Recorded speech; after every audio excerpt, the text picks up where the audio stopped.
In this podcast episode, Dr. Bruce Lipton delves into how much of human life is controlled by subconscious programming acquired in early childhood, and how this programming shapes our biology and experience of reality.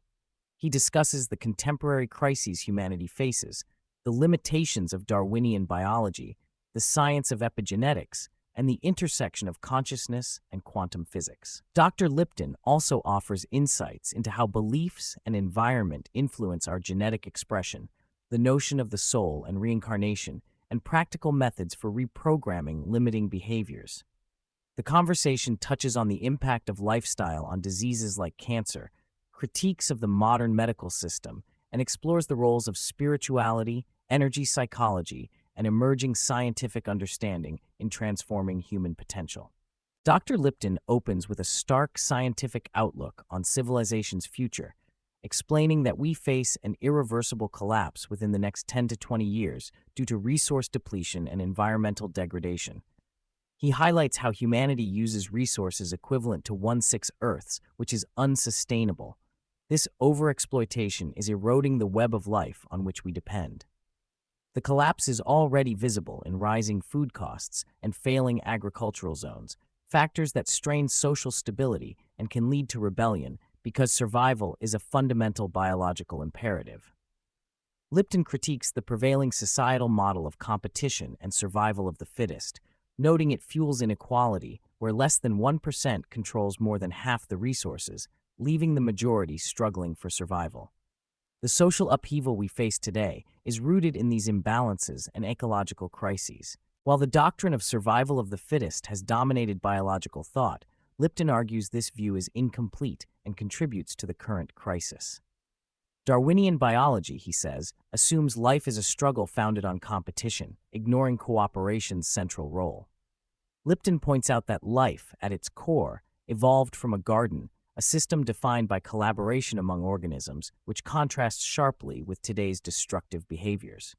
The concept of fitness has been warped to justify hierarchical and exploitative social structures. He stresses that this outdated worldview endorses the elimination of the weak and rationalizes systemic inequities, which is unsustainable. His work proposes transcending Darwin by embracing science that incorporates cooperation, kindness, and consciousness as drivers of evolution.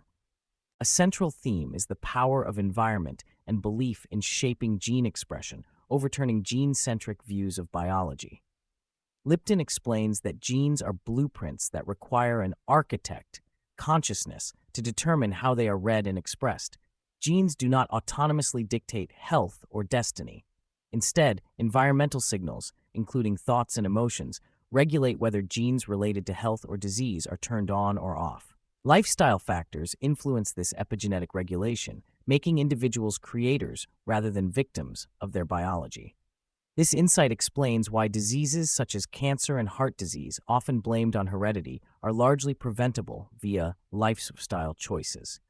Lipton emphasizes that the mind's conscious and subconscious beliefs modulate genetics, granting individuals transformative agency over their health. Lipton offers a serious critique of conventional medicine, highlighting that it operates predominantly as a pharmaceutical system rather than a holistic healing modality.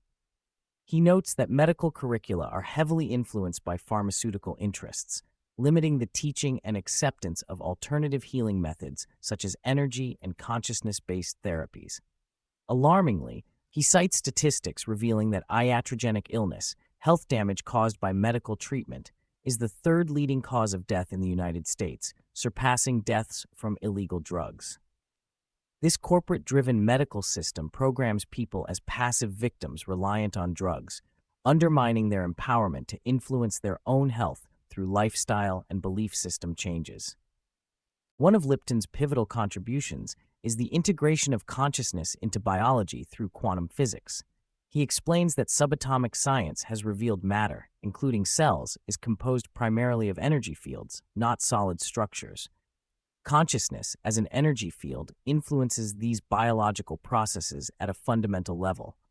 Positive beliefs, often demonstrated through placebo effects, have real physiological power. Appreciating this quantum reality dissolves the Cartesian dualism that separates mind and body and opens pathways to understanding how spirituality and healing are inseparable from material biology. Lipton recounts his own experience curing cancer through a shift in belief, underscoring that changing the mental and emotional environment can reverse disease states. Lipton explores the biological basis for individuality and the soul's persistence by describing unique protein receptors encoded by genetic combinations inherited from both parents. These proteins act like antennas that pick up specific vibrational frequencies, constituting individual identity beyond physical form. He asserts that consciousness is not confined to the brain, but is a field that survives physical death. When the body, the TV set, dies, the broadcast does not cease but awaits a new TV, physical body, possessing compatible receptors, effectively describing reincarnation. The number of unique receptor combinations, estimated at 65 trillion, far exceeds current population, emphasizing each soul's uniqueness. This biological underpinning connects scientific epigenetics to ancient spiritual teachings about the continuity of the soul. Dr. Lipton reveals that approximately 95% of our daily behaviors and life experience unfold from subconscious programs absorbed primarily in the first 7 years of life. During these formative years, the brain operates predominantly in the theta frequency, a state of deep receptivity and imagination akin to hypnosis. In this stage, children absorb beliefs, behaviors, and emotional patterns from parents and environment, which become hardwired into the subconscious mind. Most of these programs are limiting or self-sabotaging, yet remain invisible to our conscious awareness. The conscious mind, which thinks and processes rationally, governs only about 5% of daily activity, while the subconscious shapes reality by manifesting beliefs consistent with these early imprints. Lipton outlines 4 ways to change limiting subconscious programming. The first is self-hypnosis, or intentionally entering the theta state to introduce new beliefs and programs, typically during transitions like falling asleep when the mind is highly receptive. The second is habituation through repetition, where consciously practiced new behaviors and affirmations slowly replace old habits. Fake it till you make it operates on this principle. The third method is energy psychology, a fast-acting modality that accelerates change by reintegrating emotional and intellectual brain hemispheres, effectively restoring super-learning capacity reminiscent of early childhood neuroplasticity. Dr. Lipton highlights how psychedelics, meditation, and other practices can facilitate this state, making profound and rapid belief shifts possible. The fourth way is through profound life events or shocks, such as near-death experiences, trauma, or spiritual awakenings that disrupt old programming and generate fundamental rewiring of perception and behavior. The podcast explores how subconscious patterns impact relationships, particularly the dynamic between partners and the recurrent conflicts that arise from unconscious programming inherited from parental models.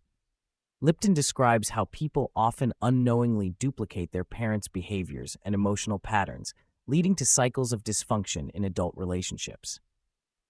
The initial phase of romantic love temporarily suspends these programs by inducing a state of mindfulness and presence, but as habitual thinking returns, programmed behaviors reemerge and create conflict. Awareness of these programs is crucial to breaking cycles of misunderstanding and blame, allowing partners to shift from arguments to constructive discussions through empathetic recognition of underlying patterns. Dr. Lipton emphasizes the mind's purpose to create coherence between belief and reality. If a person holds a negative belief, their subconscious works to manifest realities consistent with that belief, even if harmful, because the subconscious is not logical, only consistent. Conversely, positive beliefs align with positive realities. This dynamic stresses the importance of identifying and consciously reshaping beliefs to achieve desired outcomes. The podcast discusses how repetition, visualization, and embodiment of new beliefs foster this coherence, enabling individuals to reprogram their lives beyond inherited limitations. Lipton concludes that for humanity to survive and flourish, we must transition from the current exploitative pillager mentality to a restorative gardener paradigm that values cooperation and sustainability. He envisions a future where new jobs and societal roles focus on nurturing and enhancing ecosystems and communities rather than destruction.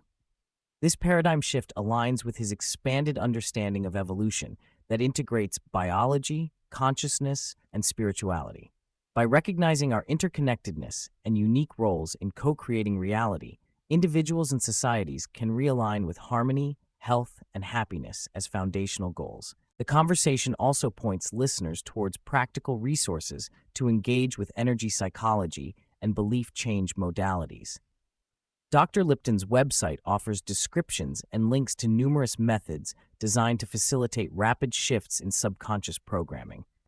The integration of meditation apps, self-hypnosis recordings, and guided therapeutic tools are discussed as accessible ways for individuals to participate actively in their own transformation. The podcast co-hosts further share personal experiences with self-hypnosis and affirmations, illustrating how modern technology and ancient wisdom converge to empower intentional change. Throughout the discussion, Dr. Lipton reiterates that quantum physics has scientifically validated aspects of spirituality, particularly the concept of energy fields and vibrational resonance governing physical matter. This bridges the gap between science and spirituality, offering a unified explanation of consciousness, healing, and the continuing existence of the soul. Recognizing the energetic nature of life supports a broader perspective that places cooperation, interconnectedness, and consciousness at the center of evolution, rather than genetic determinism or materialism. This understanding fosters optimism about humanity's potential to create a better future through conscious evolution. Lipton addresses the rising incidence of cancer, particularly in younger populations, noting that genetics alone cannot explain these trends. He presents lifestyle, including environmental exposures and beliefs, as the primary drivers of cancer formation through epigenetic mechanisms. Cancer cells arise when healthy cells' gene expression is rewritten negatively due to toxic environments or stress. Conventional treatments focus on killing cancer cells but neglect the underlying causes rooted in behavior and perception. Lipton's personal story of reversing a malignant tumor into a benign state through consciousness shift and belief change underscores the transformative potential of this paradigm. The podcast touches on how advertising and media manipulate beliefs, programming individuals into victimhood and consumption patterns that erode personal and collective power. The pharmaceutical industry's influence on medical education and practice perpetuates dependence on drugs rather than empowerment through awareness and lifestyle. Dr. Lipton traces this manipulation back to propaganda pioneers like Edward Bernays and critiques the consumer society for disconnecting people from nature, creativity, and genuine health. Reclaiming consciousness and understanding programming are essential steps toward liberation from this cycle. Explaining brain functionality, Dr. Lipton notes that before age 7, both hemispheres of the brain function in unison, allowing simultaneous intellectual and emotional learning, which facilitates superlearning. After this age, the hemispheres function more independently, creating challenges in integrating emotion and intellect. Many adult conflicts and difficulties arise from this hemispheric split. Energy psychology and other modalities aim to reintegrate these hemispheres, restoring the brain's natural coherence and enabling rapid belief change and emotional healing. Embedded in the broader worldview is the idea that each individual soul comes into life with a unique genetic and energetic signature chosen to fulfill a specific mission. The environment, parents, and genetic makeup align with this mission. Life's purpose is to return to harmonic balance through experiences that shape consciousness and karma. Soul evolution is continuous, and earthly life is seen as a school for growth. Finding alignment with one's true frequencies or vibes leads to health, happiness, and fulfillment. Understanding this personal mission reframes life challenges and disease as meaningful lessons rather than random misfortune.